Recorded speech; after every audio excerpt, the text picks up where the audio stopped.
بسم الله الرحمن الرحيم لا حول ولا قوة إلا بالله العلي العظيم الحمد لله رب العالمين وصلى الله على سيدنا محمد وآله الطيبين الطاهرين.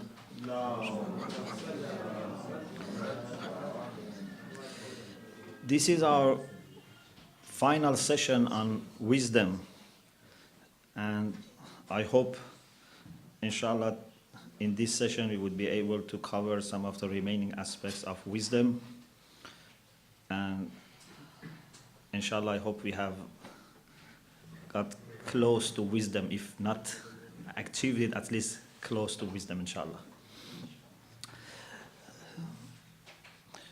So what I'm going to do is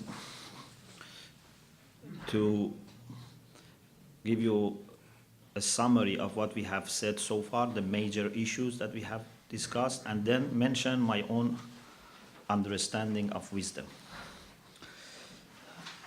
So we first started with the various verses of the Quran about wisdom, either about wisdom itself, hikmah, or al-hikmah, with alif and lam or without, and also hakim. So we said in many verses Allah subhanahu wa ta'ala is described as al-hakim, the wise, the one who is absolutely and perfectly wise. Also the Quran itself is described as al-hakim. And then we have hakim without an alif and lam, which is used also for example, the affairs which are decided in Laylatul Qadr, because they become firm and decided and decisive in Laylatul Qadr. فيها يفرق كل أمر حكيم. And then we talked about hikmah. We had many verses about hikmah. In particular, you remember we talked about the mission of the Prophet Muhammad sallallahu alaihi wasallam in teaching the book and hikmah. يُعَلِّمُهُمُ الْكِتَابَ وَالْحِكْمَةِ, teaching the book and wisdom. We said that Allah subhanahu wa ta'ala told Jesus that عَلَّمْتُكَ الْكِتَابَ وَالْحِكْمَةِ, I taught you the book and wisdom. Luqman was given wisdom. Dawood was given wisdom. And in general, Allah says, وَمَنْ يُؤْتَ الْحِكْمَةَ فَقَدْ أُوتِيَ خَيْرًا كَثِيرًا. Whoever has been given wisdom has been given a lot, an abundant good. So our conclusion was that based on the Quran, wisdom is something which is not the same as knowledge. Although it is related to knowledge, but it's different from knowledge. Sometimes Allah says He is Hakim and Alim. So if wisdom was equal to knowledge, there was no need to repeat. But wisdom is related to knowledge, related to intelligence, understanding. And then we talked about the views of the Arab linguist. If you remember, we mentioned Al-Ain, Majma'ul Bahrain, Mufradat by Raghib Isfahani, Lisanul Arab, At-Tahqiq fi Kalimat al-Quran, and all together we came up with these elements: knowledge, understanding, stopping from doing bad things, finding the truth, being decisive and certain, being the best choice, justice, forbearance. These were elements mentioned by Arab linguists. And then we talked about the commentators of the Quran, like Allama Tabatabai in Al-Mizan and Ayatollah Makarim Shirazi in Tafsir Namune. And according to them, wisdom is something which corresponds to the truth, something which bears on achieving happiness. It has practical implications, it's beneficial. Something which is related to understanding, to logic, to reasoning. And some have said it is a combination of knowledge and spiritual education. Then we mentioned many hadiths. We had tens of hadiths, which of course were only selection of hundreds of hadiths. And according to these hadiths, we had the following elements: understanding, reason, knowledge, obedience to God, fear of God.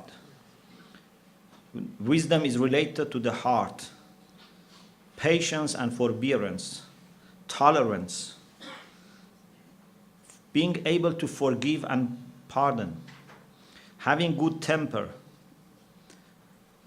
being experienced, renunciation from the worldly pleasure, being honest and not trying to deceive others, not eating too much, not speaking too much, controlling your anger and appetites, being humble, getting lessons. So these are all different elements that in hadith are associated with wisdom. So I think now you have some idea about wisdom. In a sense, you can say wisdom means to be good in every aspect of your personality, in your rational understanding, in your emotions, in your relation with people, your relation with your Lord. So wisdom is something which shows that a person has really been successful in building himself, in educating, disciplining himself. So what I want to do is to share with you my understanding of different usage of wisdom. It seems that altogether there are 4 different ways in which wisdom is mentioned in the Quran and Hadith. And I very much want to know your comments, because this is my conclusion and it can be improved by your comments. Sometimes we use wisdom as a quality for a statement, for a proposition, for a sentence, if you like. For example, we say, this is a wise saying of Imam Ali alayhi salam. Or this is a wise saying of a, for example, Greek philosopher or an Eastern, for example, thinker. Just we use it for a sentence. Okay? For example, we say that if you wake up, for example, early and go to bed early, you become, for example, healthy and wealthy and wise. Early to bed, early to rise. This is a wise saying. It is not that much important who has said this. Was it a very pious person, holy person, or not? This sentence by itself is a wise saying. One of the ancient Iranian ministers or prime ministers was Buzar Jomer. You say Buzar Mer, but the Arabs say Buzar Jomer because they don't have Gaf. He used to say always, Saharkhiz bash ta kamrava bashi, which is very similar to this English saying. It means that try to wake up early in the morning so that you are successful. So the king was not very happy with this. Perhaps he wanted to sleep, late, till late. So he said, let's, make a problem with this person. So he gave money to some of the people that when Buzar Jomer comes to the court early morning, because before, the day started, he used to go to office. So he said, you tomorrow go and on his way to the office, attack him and steal all his money, everything valuable, so that he doesn't say anymore, Sahar khiz bash ta kam rava bashi. So these people attacked Buzar Jomer, and robbed him and took away everything from him. So he went to the court, and later when the king came, asked him, how are you today? And he said, I am fine. The king said, it seems that you have had a problem today. He didn't, say that I had arranged this. He said, no, just on my way some people, attacked me. So the king said, this is because you come early. This is your philosophy which makes this problem. You come early, this is the problem. He said, no, my philosophy is good, but they woke up earlier than me. If I was the earliest, so I didn't have this problem. So from tomorrow I have to come earlier. So this is a wise saying. سحرخیز باش تا کام روا باش. So it's not that much important who says this. Even if a hypocrite says this, you should take it. We had hadith, خذوا الحكمة ولو من أهل النفاق. خذوا الحكمة ولو من أفواه المشركين. Even a pagan, if says something wise, you take it. This is only about this person. This sentence, this statement. It doesn't mean that that person is a good person, is a pious person, is a wise person. It's about what he said. So this is one way of using the term hikmah. Sometimes we use hikmah in a different way. For example, when we use it for a book like Quran, we say this is the book which is Hakim. If you use it for a book, it means that this book as a whole is wise. It gives you wise ideas. Not that there is only one sentence or two sentences which are wise. When we use it for Quran or any book, if can be described Hakim, because I don't think any book other than the Quran or books of God can be entirely Hakim, because it was only word of Hakim which can be Hakim. So, but when we use it for a book, it means that this book is altogether in its entirety in compliance with wisdom. In other words, this book as a package shows you how to achieve happiness. Best solutions, shortest and fastest ways to happiness is given in this book. This is Hakim book. So the Quran doesn't speak about anything unless it has some impact on our happiness. The Quran is not a book of science or history or novel. Anything which is mentioned in the Quran is because it has some impact on our happiness. This is the book for building human beings. It's not a book of history or a book. And this is why you see the Quran has its unique style. You cannot find, for example, one story in one place in the Quran. You find, for example, a story of Musa ala nabiyina wa alayhi salam in many places. You find, for example, about the Prophet in different places, about resurrection in many places. Because this book is designed in the way that it can influence its readers with wisdom. It can be inspirational. It can be giving insights. So the second way of using wisdom is when it is used for a set of ideas and propositions, like a book, as a package. The third way wisdom is used, which is very different from the first, it is about a person who has been exercising some spiritual actions, has been trying to purify himself. So wisdom is coming naturally from his heart to his tongue. This is very much different from the first one. The first one is just to say one sentence, few sentences which are wise.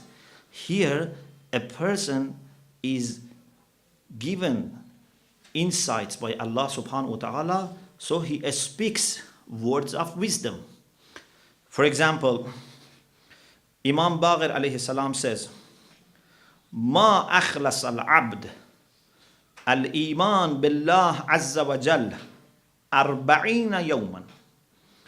There is no servant of God who tries to purify himself for 40 days. In another version, according to another version, Imam said, ما أجمل عبد ذكر الله عز وجل 40 يوما. There is no person that tries to remember Allah for 40 days إلا زهده الله عز وجل في الدنيا, unless Allah subhanahu wa ta'ala make this person able to renunciate from dunya, to have zuhd. He's not that much interested in the excessive, worldly pleasure. وَبَصَّرَهُ دَاءَهَا وَدَوَاءَهَا. Allah makes him able to realize what is his problem, what are the solutions for his problem. فَأَثْبَتَ الْحِكْمَةِ فِي قَلْبِهِ. And Allah puts wisdom in his heart. وَأَنْتَقَ بِهَا لِسَانَهُ. Allah makes his tongue able to speak wisdom. So, this is much more important than saying one wise sentence. This is a person who has achieved some purity.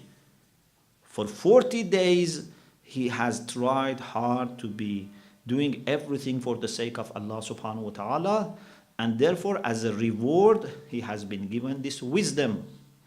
Does it mean that this person is now a person who has achieved complete, comprehensive wisdom? No. Is this person a person who is necessarily a friend of Allah subhanahu wa ta'ala, one of the awliya? Not necessarily. But he has made some steps forward. He has made some progress because of these 40 days of hard work for purification. So, if you have such people around, or inshallah, if you yourself, do this and gain this experience, you may have very wise ideas, but not necessarily everything that you say or do is wise. And sometimes people get confused.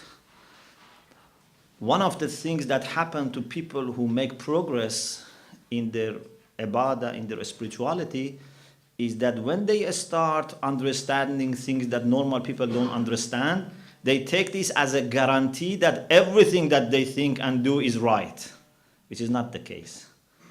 You shouldn't be deceived, whether it's about yourself or other people. If someone tells you something very special, if someone can tell you something that you realize it was only from God, it doesn't mean that everything he says or thinks is correct. You have to be very careful. So, this person has been given this ability to have some wisdom, and this wisdom comes to his tongue. But still, we cannot call him Hakim.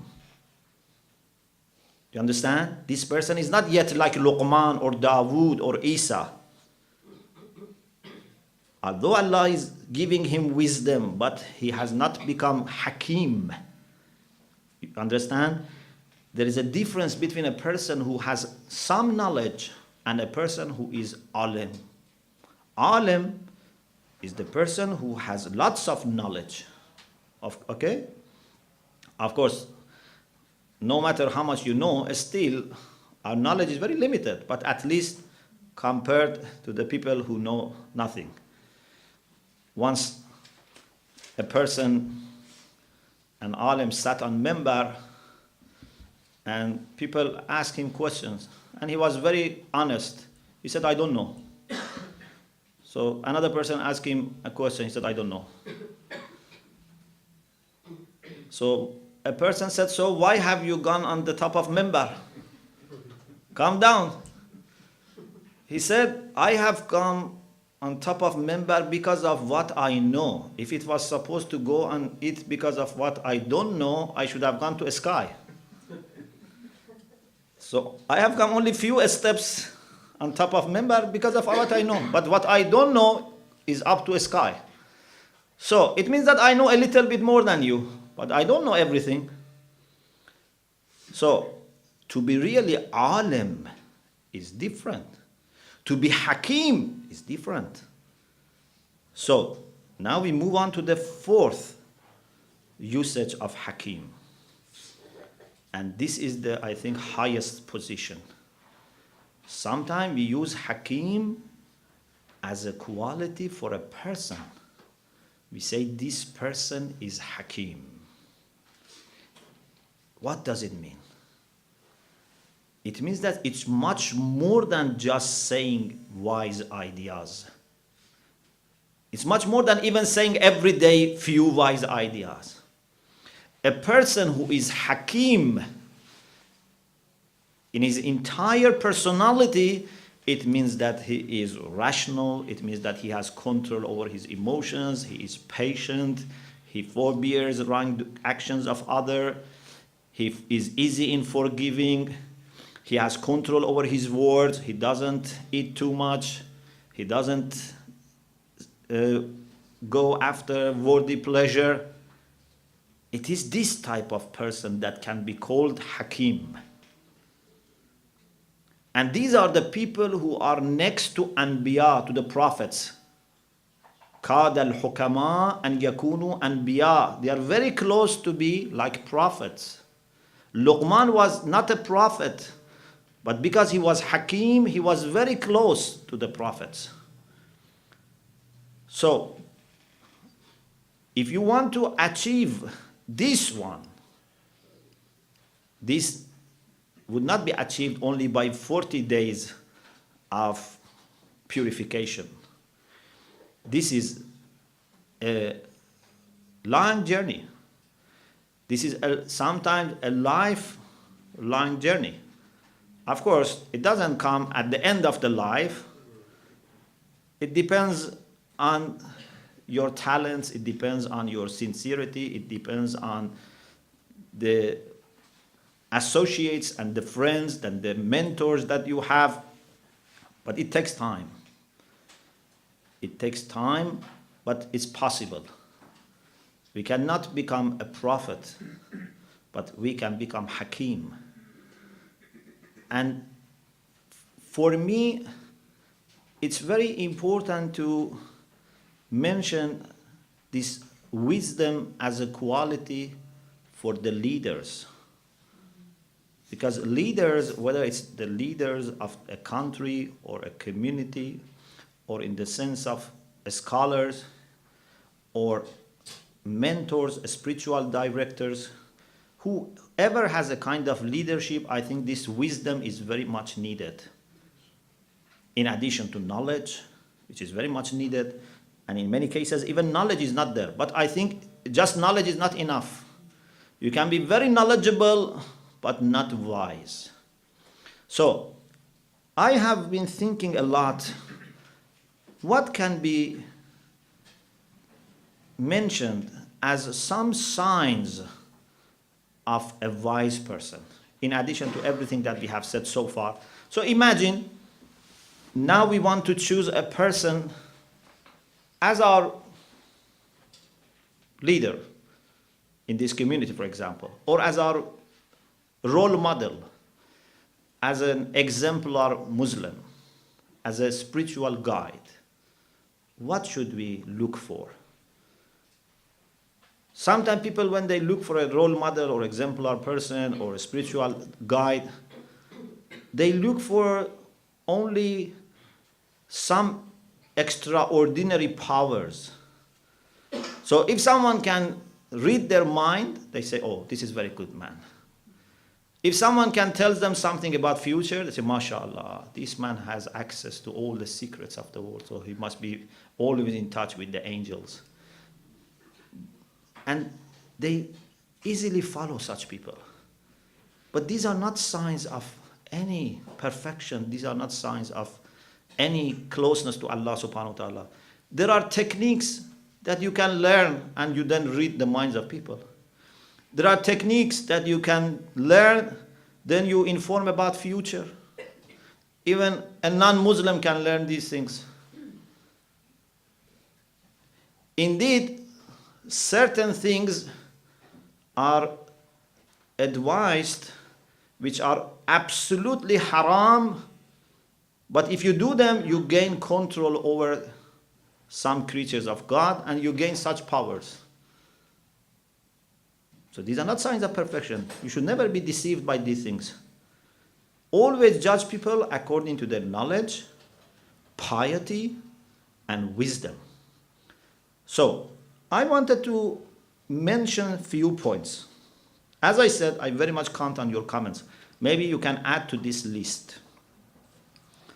I think one of the things that must be there in a wise person, and through your long-term familiarity with a person, you can find it. You cannot find a person is wise just by looking at his picture or reading his CV. You have to know a person for some time. It's very important. Never trust the people who have no clear history. You know, sometimes people emerge like mushrooms and look very beautiful, but there is no history behind them. You have to know history behind people. People that have 10, 20, 30, 40 years of history behind them. Like, you know, our great ulama, our maraj. It's not that all of a sudden a person comes and becomes very popular. This history is very important, and also you have to have some history with a person. One thing that I think is very important in addition to having this history, that is, over your experience, you must realize that this person is not one-sided in his views. A wise person, even if you tell him something simple, he's able to look at it from different angles. This is a sign of a wise person. The people who are not wise, they are very naive. You tell them something, they quickly give you answer. A wise person is very reluctant to give you a quick answer. Always want to know more, get more information, different perspectives, different views. It takes him some time. So he gives you the answer. So to be a person who looks at issues from different angles and has always different probabilities in mind is very important. There is a beautiful saying, I think it's said by Avicenna, if I'm not wrong. It says, يُعْرَفُ عَقْلُ الرَّجُلِ بِكَثْرَةِ مُحْتَمَلَاتِهِ. One sign of someone being very intelligent is that how many probabilities come to his mind when he looks at one thing. People who are not very sophisticated, when they hear something or see something, they have only one idea in their mind. Therefore, they quickly become sure. But a person who is very intelligent, when he is hearing something, 10 different ideas come to his mind. If he reads one, for example, sentence, 10 different interpretations come to his mind, and then he tries to compare them, he tries to bring evidence, and finally choose one. But it's important that at the beginning you have more than one. Because if at the beginning you have just one probability in your mind, then you miss the one which is the best. So, to be able to look at the subject at issue from different angles, different perspectives, is a sign of wisdom. The other thing is that a wise person is the one who can see far, is not short-sighted. There are people who can only see today or tomorrow. A wise person is the one who sees the future. A person who is able to plan for future. Imam Ali alayhi salam says something very beautiful about muttaqeen. He says in the sermon of the pious, خطبة المتقين, فمن علامة أحدهم أنك ترى له قوة في دين وحزما في لين. Imam says, among the signs of pious people is that they are very strong in their faith. Very strong. If all people of the world become kafir, they don't lose their iman. Very strong. But at the same time, feeling, they are very gentle. They are very soft. Unfortunately, we normally don't understand the difference between these two. We think to be strong in the face means to be harsh, which is not the case. Imam Ali says you have to be strong in your face and at the same time soft and gentle. And also hazm. A pious person is a person who sees the future and plans for the future. Normally, unfortunately, I have to say, maybe I'm wrong, you can judge. Normally, religious people are not far-sighted. Normally, they don't plan for future because they say, we leave it to God. We trust God.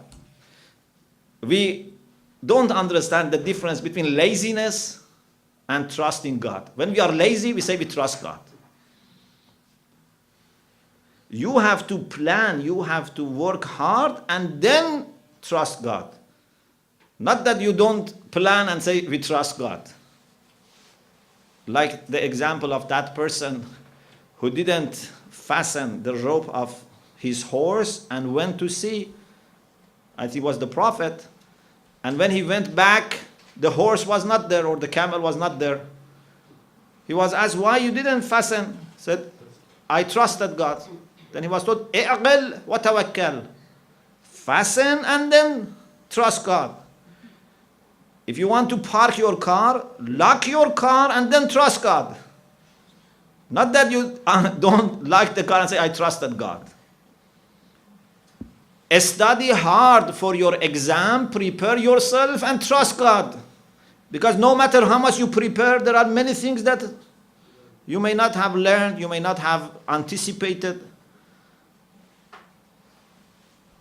As some ulama have said, it's very beautiful. The concept of tawakkul, trusting God, is not to leave your job to God. The concept of tawakkul is that you do your job and leave the rest to God. I don't look after my Islamic upbringing of children and say, I trust God. No, you have to look after them, do your best, but at the end, how much control you have?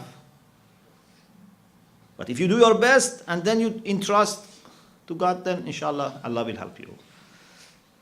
So, unfortunately, most of the time, believers are not planning very well. Those who have no faith, because this dunya is the only thing that they have, and they don't believe in God, so they try to plan. Because they don't have any chance to lose. This is the only thing that they have. So they plan. Religious people normally say, first of all, this dunya is temporary and we have eternal life. So even if we lose it, it's not important. And second, we have God. So He will look after the things. So we don't plan properly. And this is absolutely wrong. Imam Ali alayhi salam says, من علامة أحدهم أنك ترى له قوة في دين وحزما. Hazm means to be farsighted, to plan, في lean, and at the same time they are soft and gentle. If you have these three together, I guarantee that you would succeed all the time. Strong in your faith, plan for future, and be gentle and soft. You will win all the hearts. You will always succeed. So, a wise person is the person who is far-sighted. You talk to him about issues which are very, much related to the day-to-day life. But he says, No, there are issues which are more important, issues which are about future. You have to plan for another 2-3 decades. This is a sign of wise person. Another important quality of a wise person is that he is very careful about priorities. The people who are not wise just try to do what is good. They try to do what is good. But a wise person tries to do what is best. This is where you can find who is wise, who is not wise. You ask a person who is not wise, I have some money, what should I do? I want to do something for the community. So he says, it's very important to make a mosque. Every person who says his prayer in mosque, till day of judgment you will be rewarded. Okay, this is good. But because he's not wise, he doesn't think that we have already 20, 30 mosques. We don't need any more mosques. Please don't make any more mosques when we have 20, 30 mosques which are empty or half empty. We don't have any school. We need for our community a school. Nothing can replace an Islamic school. But this person says, build a mosque. Or maybe we have a school, we don't have a hospital.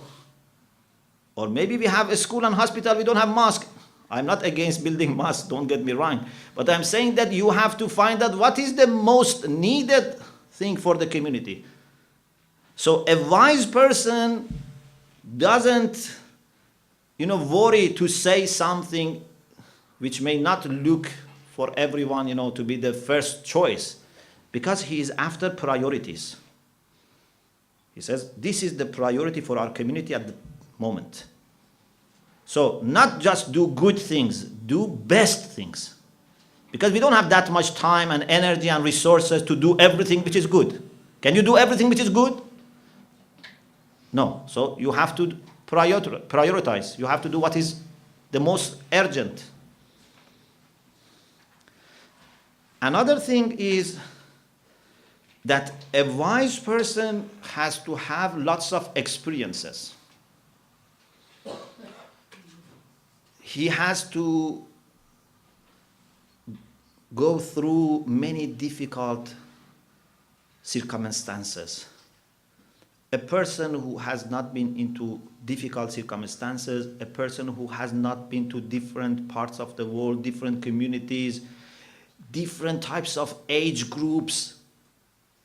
For example, a person who has always been with the old people, or always with the young people, or always with the teenager, or always with the children, cannot be a wise leader because he has very limited experience. Yes, for that particular group, maybe he's good.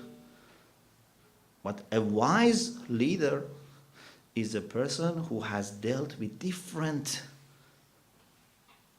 parts of the society. People of the community, people outside the community, different age groups, troublemakers, pious people. If you have always dealt with the holy people, with the pious people, always the people who come to the mosque, this is not enough. You have also to understand the mentality of the criminals. You have to understand the mentality of those who don't come to the mosque. So this is another sign of a wise leader. Another thing that I think a wise person needs is to be always in conversation with different groups of people. Whoever says, I know everything, I don't need to listen, is not a wise person. A wise person is always ready to listen, welcoming views, comments, objections, and he's very patient. You can hardly make him angry because he has control over his anger. You remember we had this, that you must control your anger.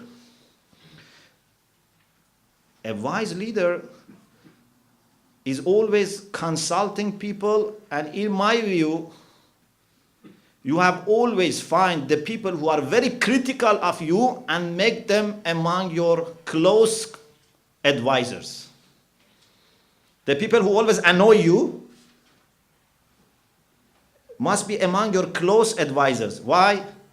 Because these are people who are not feeling shy or embarrassed to tell you the truth.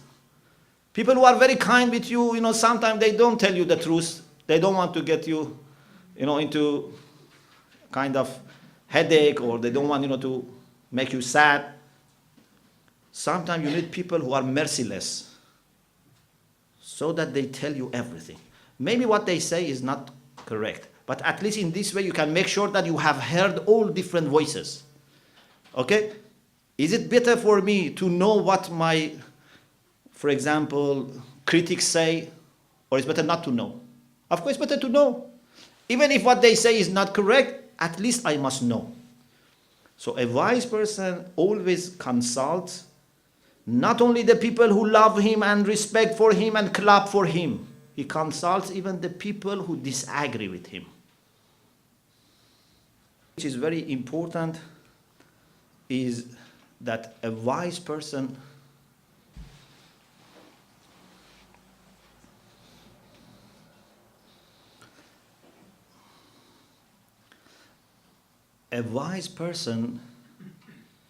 must be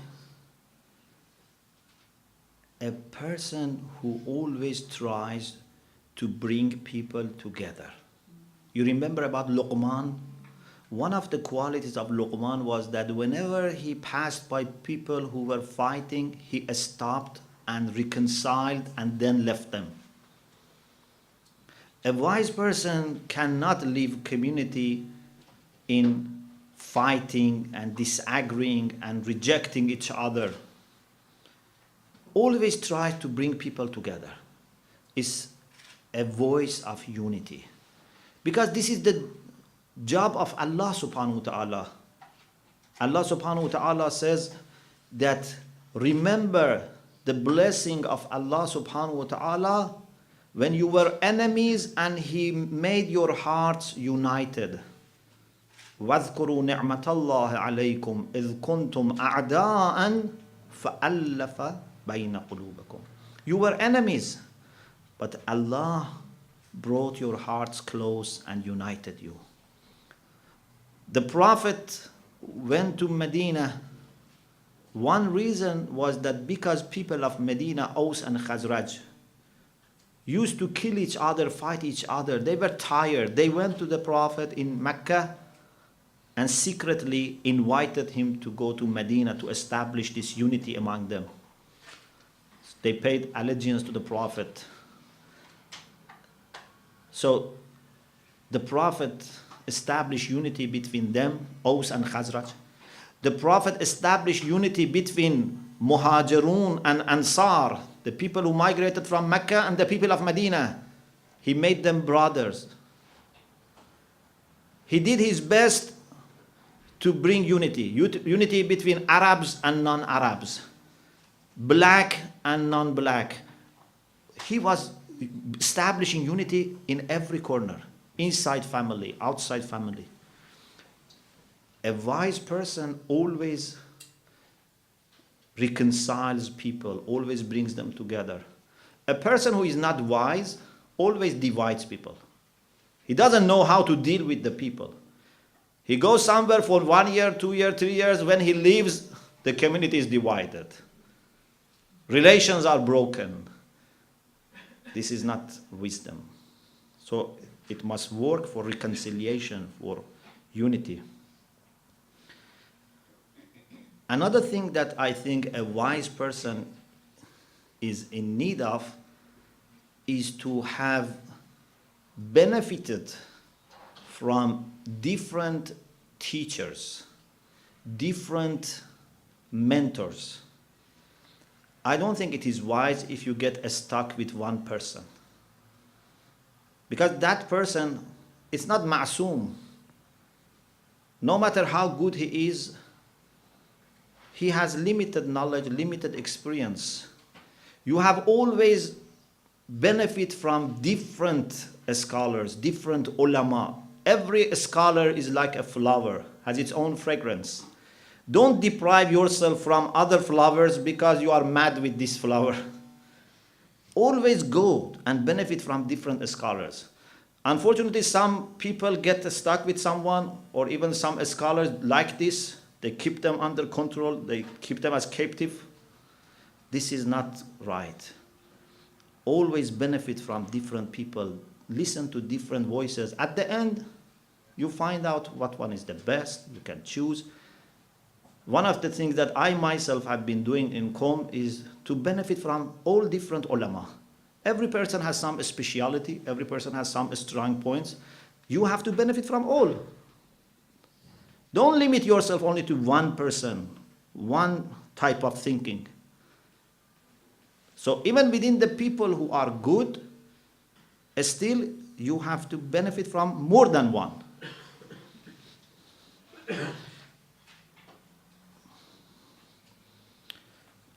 And there are some other things, but I think our time is limited, so I stop here. And I hope I just at least have been able to give you some clues so that you can follow, inshallah, this important discussion. So I think you would agree with me that more than perhaps anything else, what we need today is wisdom. And this is why Allah subhanahu wa ta'ala says, "Ud'u ila sabil rabbika bil hikmah wal maw'izati al hasana." If we want to achieve closeness to Allah, and if we want to be able to introduce Islam to those who are in need of this message of light and mercy and peace, we need to have wisdom. If we don't have wisdom, instead of doing some good services, we would spoil, we would destroy the image of true Islam. May Allah subhanahu wa ta'ala give us wisdom. May Allah subhanahu wa ta'ala enlighten our heart and mind. May Allah subhanahu wa ta'ala inspire us to do what is the best, what is the most pleasing action to God the Almighty. Wa akhiru da'wana alhamdulillahi rabbil alameen.